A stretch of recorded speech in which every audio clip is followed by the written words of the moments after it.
giving me the microphone, and I have to give you a gift. And this is my latest film. It's called Jihad on Terrorism. It's a film actually that took me like 3 years to do. And we filmed in 7 countries. And we're not about condemning terrorism more than we are about exploring the root causes of terrorism in order to defeat it. So I hope you accept this from me, and hopefully this can change a little bit of your ideas. Also, this film will be screened on Sunday at 4 p.m. in Verden Theater Instoolgaten. And it's a free movie, so you can all come, inshallah. I wish you come and give me your idea.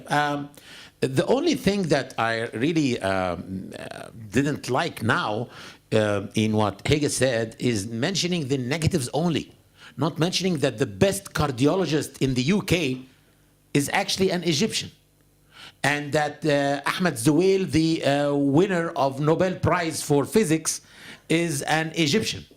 And maybe one of the best surgeons in Denmark is actually a Syrian, and he is an Islamist, by the way, and all of those people actually believe also in Islam. The issue is we shouldn't only focus on the negatives, and to highlight only the negatives like that. This is very destructive for the society, because my question to Hege was, can a good practicing Muslim be a good citizen? Her answer was, the good Muslims that I know are secularists. So this is a message to all non-Muslims here, is that when you see those people in the street with a beard like me, or someone who goes to the mosque, or a veiled woman who is wearing a scarf on her head, those are not good citizens. Fear them. And this is creating actually an atmosphere of fear. Believe me, I believe that Andreas Breivik is a victim of such kind of mindset that is spreading this hatred between people and between neighbors. If I can have a little bit of time to refute some of the misconceptions that were said about Islam in her speech. Actually, 2 minutes. 2 minutes, thank you. Okay, so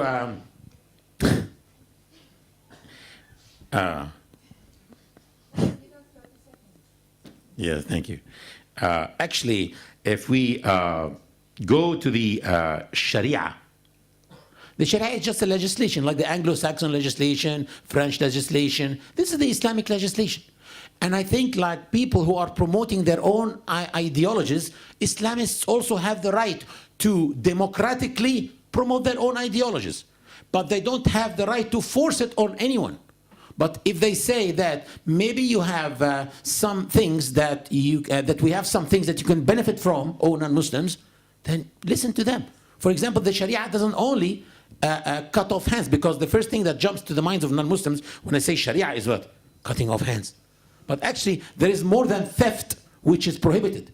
One of the things that are prohibited, or 2 things that are prohibited in Sharia, is securitization and selling loans by loans. The 2 things that led to the 20 million people losing their jobs in 2008 in Europe and in the United States of America. So there's a lot more than just the penal code and the severe punishments that are in the Sharia. It's true that there are some severe punishments in the Sharia, but it's unjust if people just suddenly find it. No, excuse me, before I steal, I know that if I steal, I'll get my hand cut off.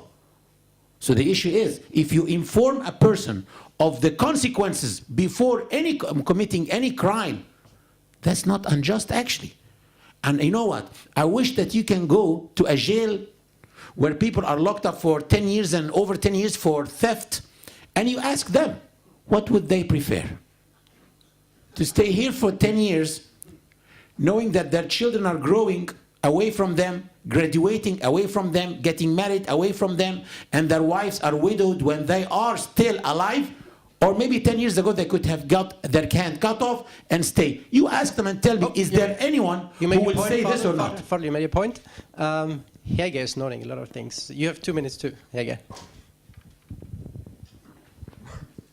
Actually, I'm not shocked. Not at all, because I was expecting to meet a pure Islamist, and here we go. Um, when it comes to his manipulations, I don't fear anyone, Fadel. Maybe I fear you if you come into power because of your dark views on humanity. Norwegians, we in general, we are very open people. And we love people coming to our culture from so-called cultures on other continents like Africa and Asia, if they adjust and live happily in Norway.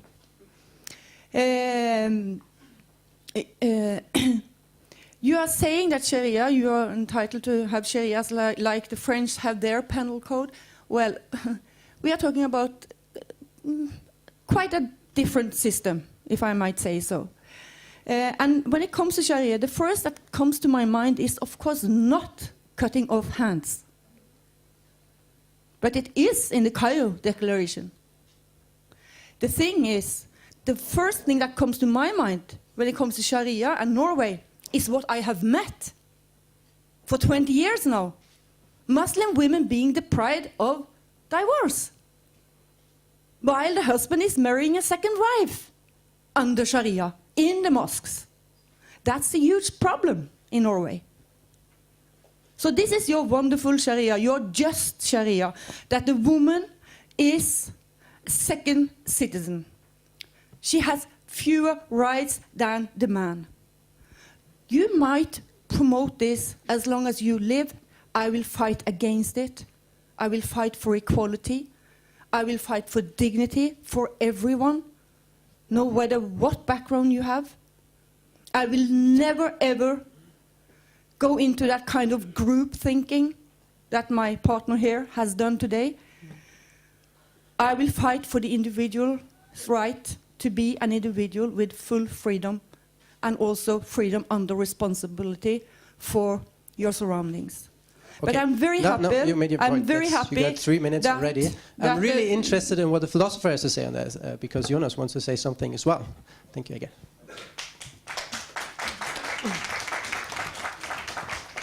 Well, just a short comment. I don't think you live up to the Hege, to your idea of not practicing group thinking, I must say, because I hear you all the time speaking only about groups. Islam, we in Norway, you said, we in Norway like that other people come here. That's a group you speak of, and you speak of the Muslim group. So, according to Frederik Stjernfeldt and Jens Martin Eriksen, you have probably read the book, The Politics of Separation. Maybe you have. They are quite critical to the whole Danish cartoon affair, and they are defenders of many of the same values that you are. For example, that free speech and religious satire should be legal, and but they also criticize group thinking, and they say that both right-wing and left-wing multiculturalists tend to apply group thinking. Both Muslims and non-Muslims tend to do that when we speak. But cultures are not static, they are not holistic, and they change all the time. Just regarding, we got away from the history theme, because that's a very good point, I think. And it would be obvious to apply history to these debates. For example, to see how the Cairo Declaration, which you speak of, in fact, has some similarities with the early Western and American and European declarations of human rights, because they also had some religious restrictions. I mean, they also mentioned Christianity and God and all that, but then you had the whole list of rights. And eventually God disappeared out of it, and yeah. But why say this is the Islamic way of speaking of human rights? Let's say this. Why not say this is one Islamic way of speaking about human rights, and it can change? I guess that's a very good point. Values can change. Thank you. Before Fadel and Tege get the chance to answer, we have a comment from the audience.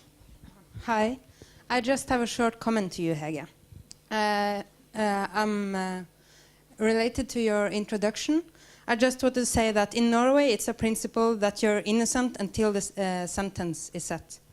I think it's remarkable that you defend the Western values while you're violating this very important principle of both rights and a fair trial by bringing up all these names of people who haven't been sentenced yet. And also, I want to point out that I think it's really dangerous that you put everyone in groups. And I also want to say to you that you should ask all these Muslim women here, a parent, what they think about what you're saying. Because you're talking from your point of view and you are not a Muslim. Thank you.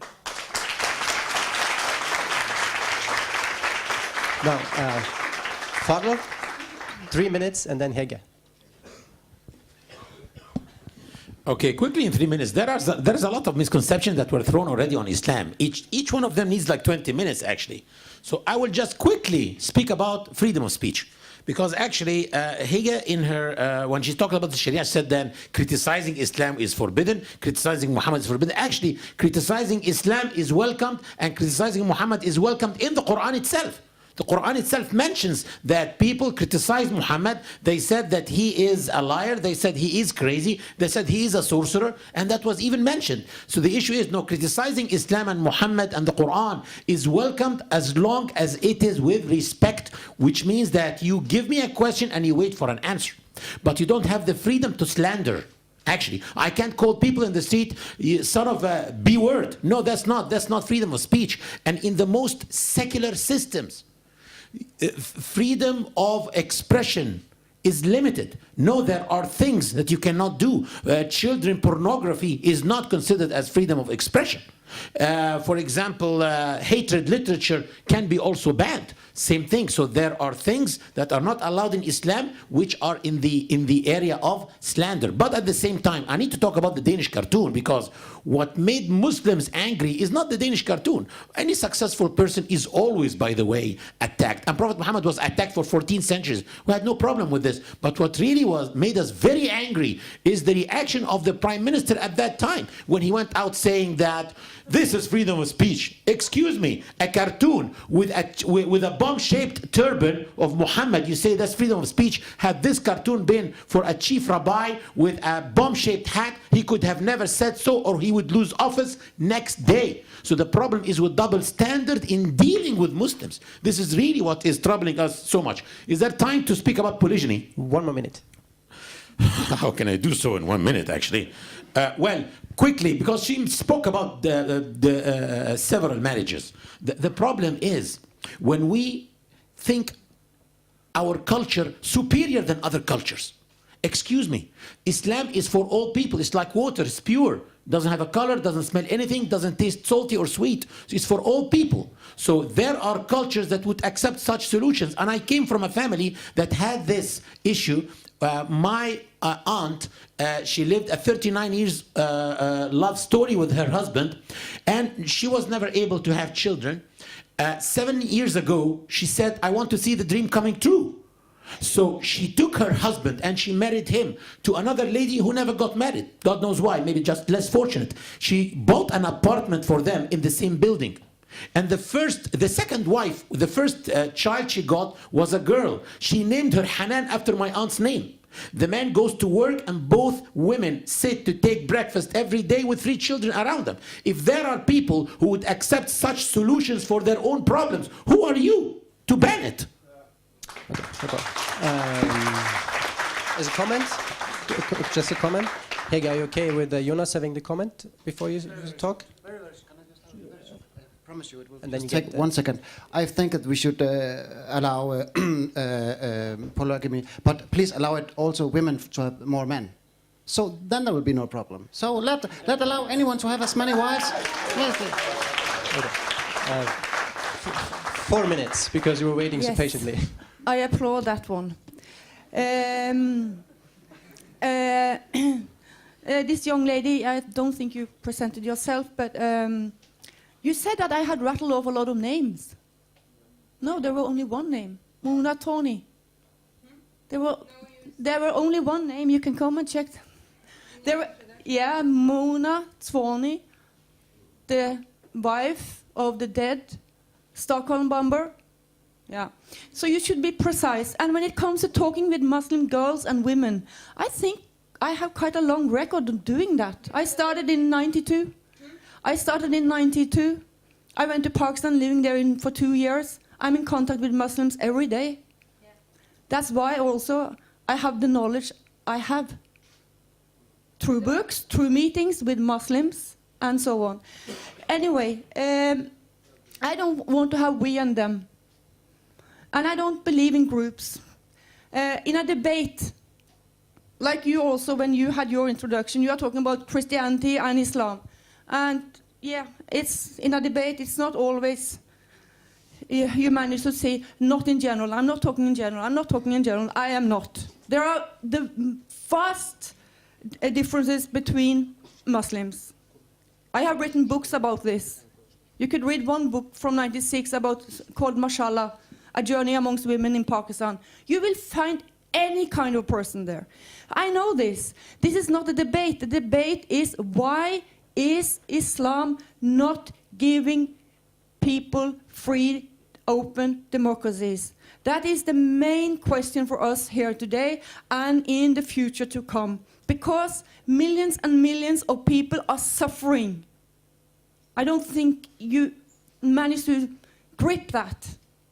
They are suffering because of use or abuse. It's up to you to judge use or abuse of Islam. And we, in our society, is mainly finished with superstition. We don't run down the churches.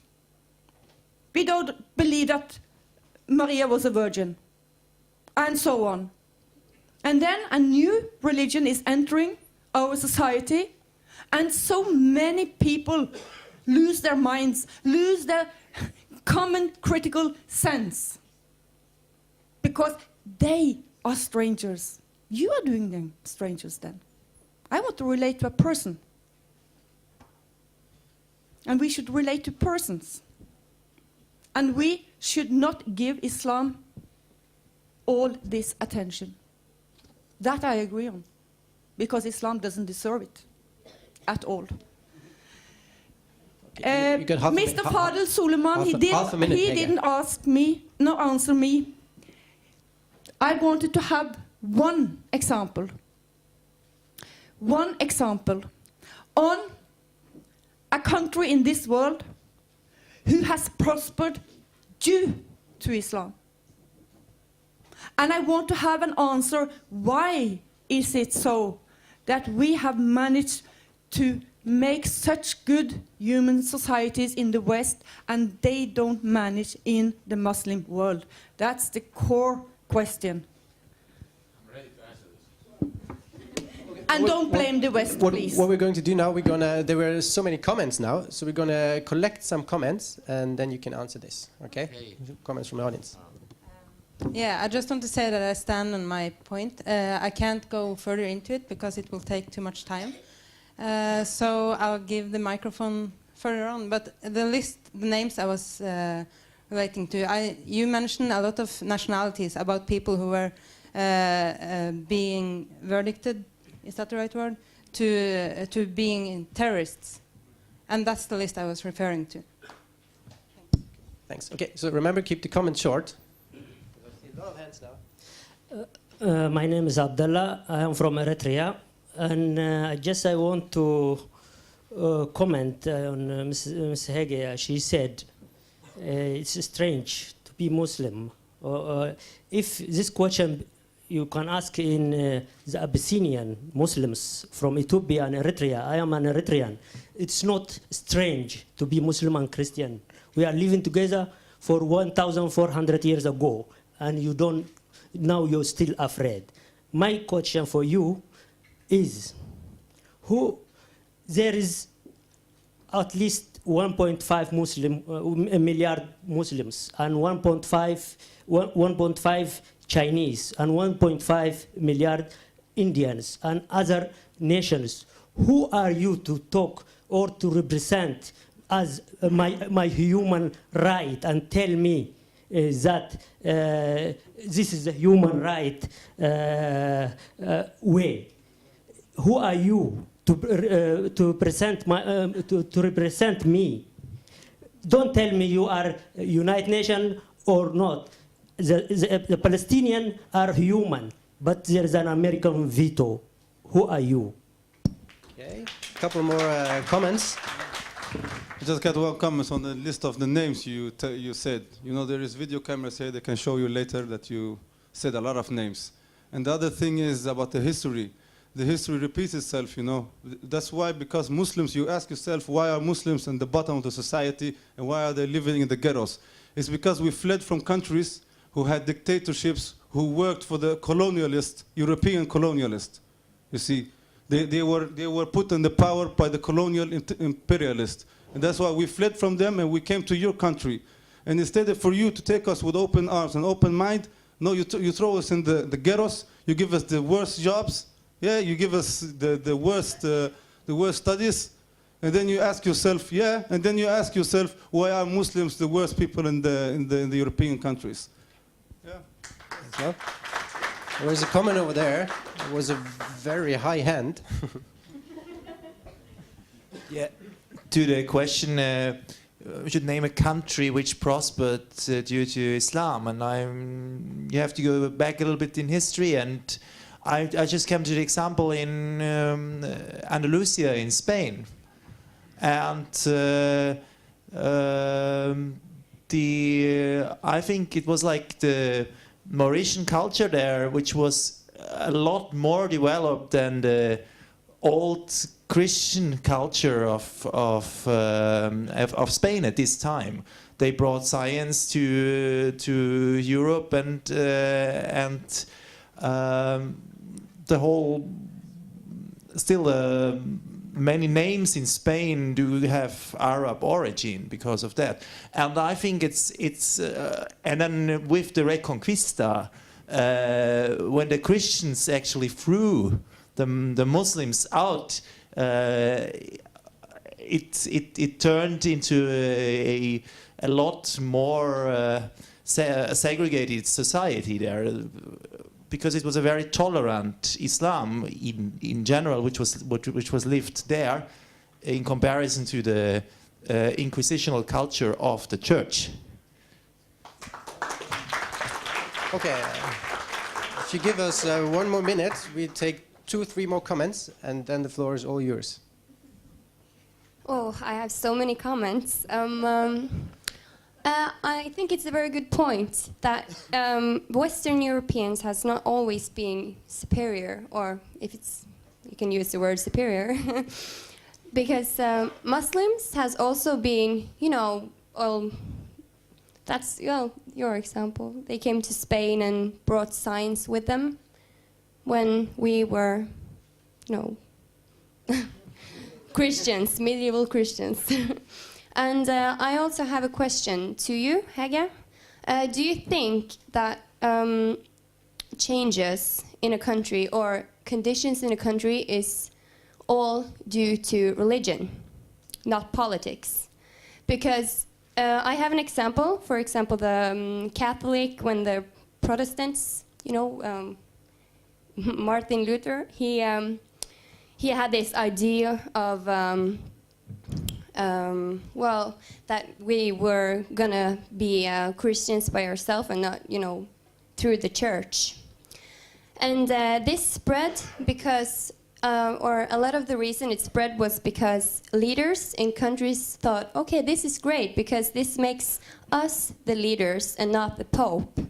So let's bring it to our country, so we will get, you know, the barons and stuff away. So we're the superior leader, and we will get, you know, money, not the Pope and not Rome. And that's, you know, an example of religion spreading due to politics, not just religion. So, Yeah, so write that down. You got another comment? Yes, my name is Moses. I'm from Tanzania, and I think it's all about being open-minded. I believe that if I were born in an Islamic family or Christian family, I would be a Muslim or Christian. And in Tanzania, you will never find any tension between Muslims and Christians and those who are not religious. just because we think it's too personal when it comes to religion. It's about me as a person and God. I can dress as a saint, and still inside I can be very dirty.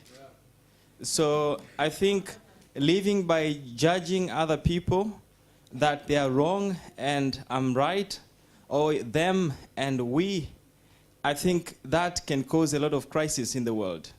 So I think the most important thing is to respect each other and stand as a person. If you're a Muslim, stand as a person. If you're a Christian, stand as a person, as a Christian, for yourself, and not start fighting to convert or push others to the other line. Just convince. Thank you. Now I guess we have to give the panel the chance to answer. I noted all the comments for that. Yes, Yeah. you will have the chance to answer too. Okay. Actually, quickly, I would like also to remind Hege with my question, why did she stop at this point of the verse? Was it intentionally to mislead us or unintentionally out of ignorance and she had the homework to do before throwing in us? Something like that.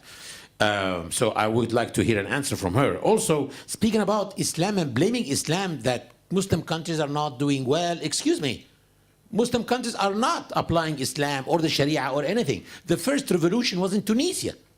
Do you think that the regime in Tunisia was Islamic? It was anti-religious, anti-Islamic. The women who wear hijab or wear a headscarf in Tunisia at the time of Ben Ali and the time of Bourqiba, they had to go and sign every week in the police station like prostitutes. And they did not do well, actually. Actually, not because Egypt was also anti-Sharia and anti-Islam. And what happened? Did we land on the moon? Excuse me, you want to know a country today, not Andalusia, a country today whom one of its, you can say it's a very open-minded, very prosperous country, and at the same time, their laws have a lot of aspects from the Sharia. It's Malaysia. It's Malaysia. Well, there's a lot of laws in Malaysia that would actually anger you a lot, but like anti-homosexuality, like many things that are based, by the way, on Islam. So no, you cannot blame Islam for this. Actually, You got one more minute. okay, well, this minute is about the brother who talked from Tanzania. This is exactly very Islamic. In Islam, it is very personal. If you're a Jew or a Christian or a Muslim or a Buddhist or whatever, or a people of no faith even. The closest advisor to Saladin. Saladin was the Muslim king who conquered the Crusaders and returned back Palestine to the Muslim world. His closest advisor was Moshe ibn Maimonides, the most famous Jewish scientist in all through the Jewish history. And he was a chief rabbi. He was a Jew, but he was a scientist. Being Jewish, Muslim, or Christian, this is personal. But in Islam, being a scientist, that's not personal. The society has to benefit from you and should be given higher ranks. And I hope that Hege addresses my question to her. Very good. Hege, you got 4 minutes. Yes, could you please repeat the sentence? You said, God has made you a superior nation, and then you continued, the best nation, and you stopped at this point. But the verse continues saying, God has made you the best nation because you enjoin the good and forbid the evil and believe in Him. That is exactly the same. If you're a Muslim, you belong to the best nation. So thank you. When it comes to Moses, wasn't it the same? You are the best nation if you do like Allah says. Okay, no, but I have not manipulated. You are manipulating all the time, sorry. I would like to say to Moses, I think you have very good perspectives. And if we all followed your way, we wouldn't have many problems in this world. Because then we would accept individuals being individuals. Can we say? When it comes, I've got so many questions now. When it comes to the example with Andalusia, I was expecting that one. I think you should go and read the history books and look at the level of development in Andalusia when the Islamic warriors came in 711 and also see on the status on religious minorities in Andalusia, the dhimmi status, and also you should check out why they were thrown out.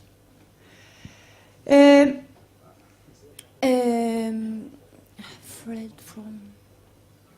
Yeah, and there was Abdullah from Eritrea. Yes, you are there. No, I am not the one who is going to decide this. But we have something called UN's Universal Declaration on Human Rights. That was made after the Second World War. It was signed by the whole Muslim world except one country, Saudi Arabia. But the development has gone in reverse when it comes to respecting human rights in the Islamic world. And I'm so sorry for that. It was not a state at that moment. I'm saying the countries signing that declaration. When it comes to the, I don't think you mentioned your name. Yassir. Huh? Yassir. Yassir. This is very dangerous what you are doing. You are lying. You are lying, and I hope you don't understand that you are lying.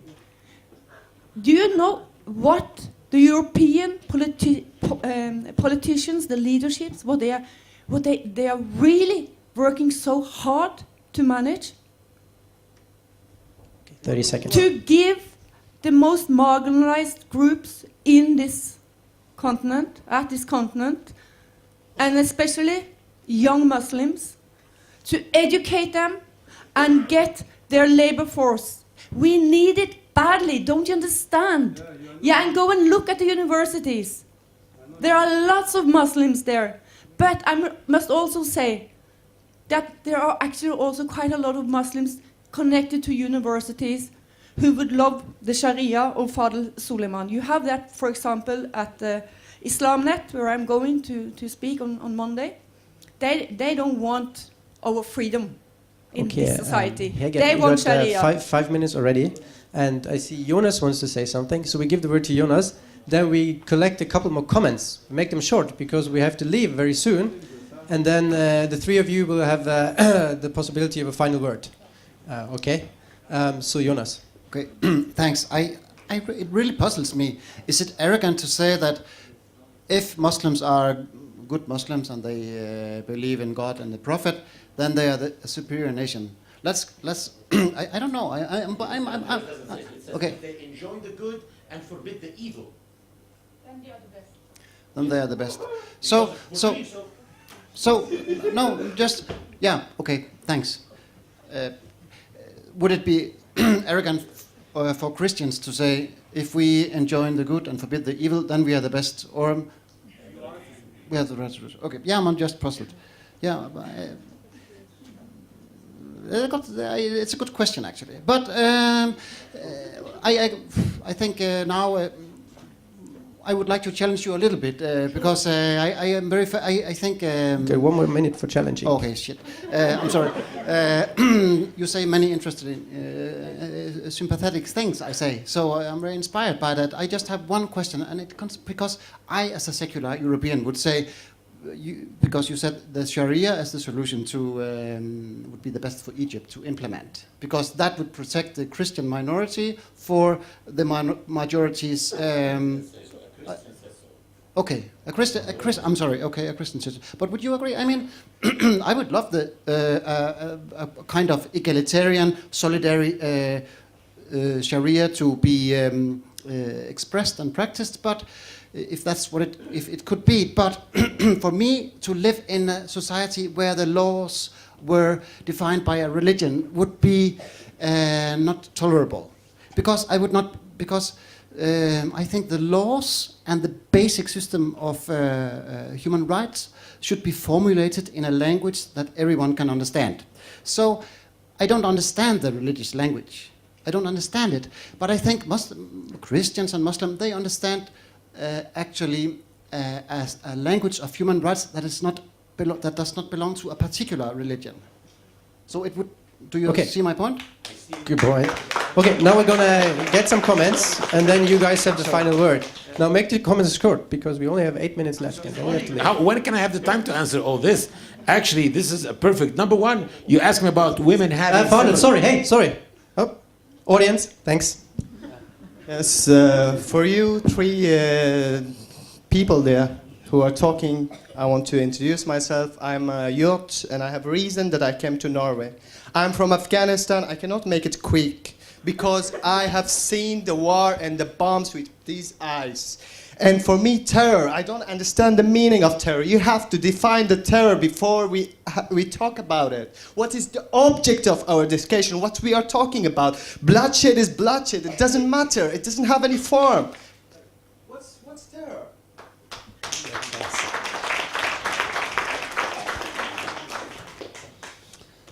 Yes, my name is Mansoor. I come from Afghanistan.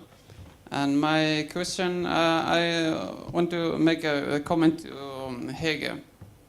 Hege, you talked about dignity, but your dignity, we saw it. You are full of hatred and so on. And to make a comment on dignity, in your comments you have mentioned some statistics. And you are lying about this statistic about 394 terrorist attacks in Europe in 2010. And you have mentioned 4 rights and 2 lefts and three Muslims. Who are the others? Who are the others terrorists? In these 394 terrorist attacks were done by terrorists and Interpol has registered it, 3 Muslims and 391 Christian terrorist attacks. And you are talking about Muslim terrorists in the majorities, lying and talking about dignity. And on one... okay. And let's say if all people will listen to you, you will create students just like Anders Breivik Bering, yes.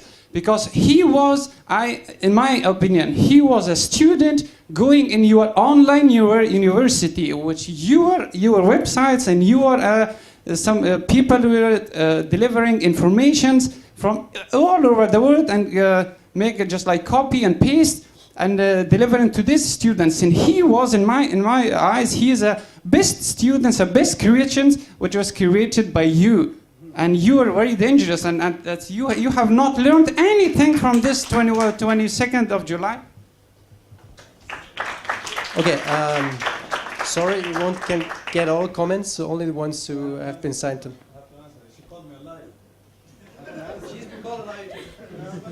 Okay, I'm going to be quick. You're talking about a lot about history and religion and all things like that behind. But what about now? What have we seen in 2011, the Arab Spring? What about that, Hege? People who are standing up for the democracy and their meanings. What do you think about that? You had not mentioned it with one word. So this one, and so last comment. Hi, my name is Wael and I'm from Palestine. My question is to you, Hege. Have you been protesting against what's happening in Palestine for once in your life? Have you been protesting against what the Israelis is doing to Gaza people and the 1,600 people who were killed like in less than a month? Have you been in these demonstrations? I guess not. Okay, now we have a really great challenge. No more comments, I'm sorry. But each of you guys have 2 minutes. One Muslim woman. I think we have time for that. Over there.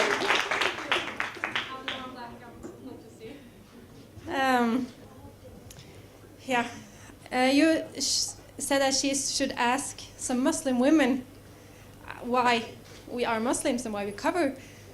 The problem is that since I'm not secular, I'm not a good Muslim in her eyes. She doesn't want to listen to me. She can listen to me, but then she will, and I can answer, this is my choice. But if I say this, she will say, but you have a bunch of Muslim men with beards behind you controlling what you say.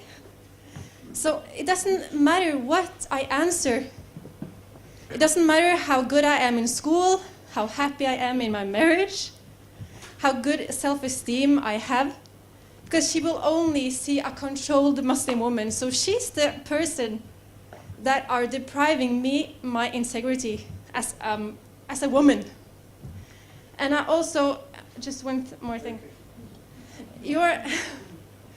What really hurted me the most today is what you say about people believing is that Norwegian doesn't run to churches.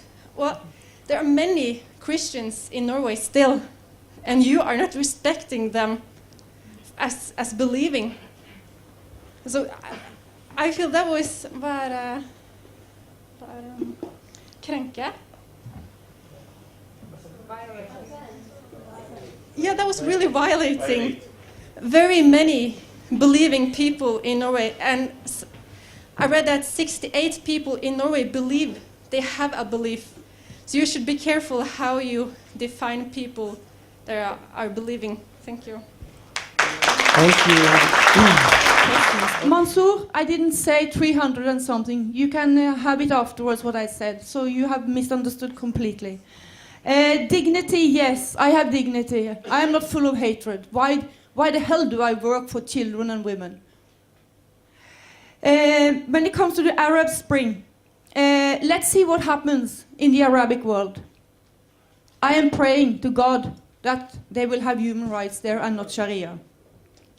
No, I have not been demonstrating when it comes to Palestine. I have been demonstrating when it comes to honor violence and so on. I can't be everywhere. To the lady who didn't present her name, yes, when it comes to women, women can wear burqa, they can wear niqab, they can wear Western clothes, they can wear hijab, they can also be fundamentalists, they can also be terrorists, they can be communists, and so on. Respecting an individual, that's on my heart, to respect an individual. But I will never respect a religion or a political belief who is in full collision with human rights and respect for the individual. That's something totally different. Thank you. Well, in 2 minutes, I have to tell you something. How Islamophobes deceive non-Muslim Westerners. It's through a dirty game called the cut and paste game. If you ask me about my cat, I can tell you she's pretty ugly. And if you go here and you just take out this word, ugly, it's as if I'm saying she's pretty. 180% opposite, actually. Many things here that are, I'm quoting from Islamophobes, how they use this cut and paste game against us. One of the things is, like, Islam has a lot of things in its book that tells Muslims to kill non-Muslims. Actually, I bet that you cannot. I challenge anyone to find me anything like that. Let me show you just an example. Here, there is, kill them. 1 minute for your example. Okay, sure. Kill them wherever you find them. In the Quran, excuse me, just tell them the whole thing. This is the verse. It says, fight in the cause of Allah those who fight against you, and do not transgress your limits, for Allah does not love transgressors.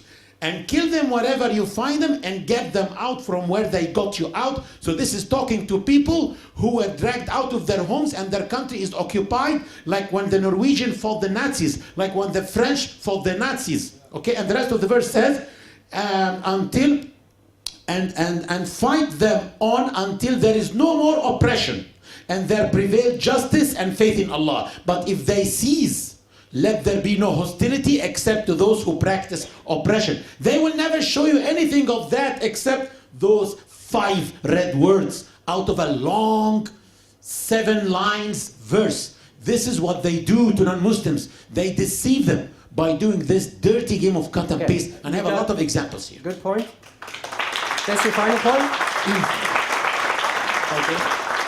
All of those who have been speaking about hatred and who have who believes that, for example, Hege is promoting hatred, I just want to ask you not to hate her for her. If you think she is hating someone, don't hate anyone back. I'm not saying that anything about you or anyone. I'm just saying, don't hate back when you meet the hatred, because I think it's been a good atmosphere. Thank you.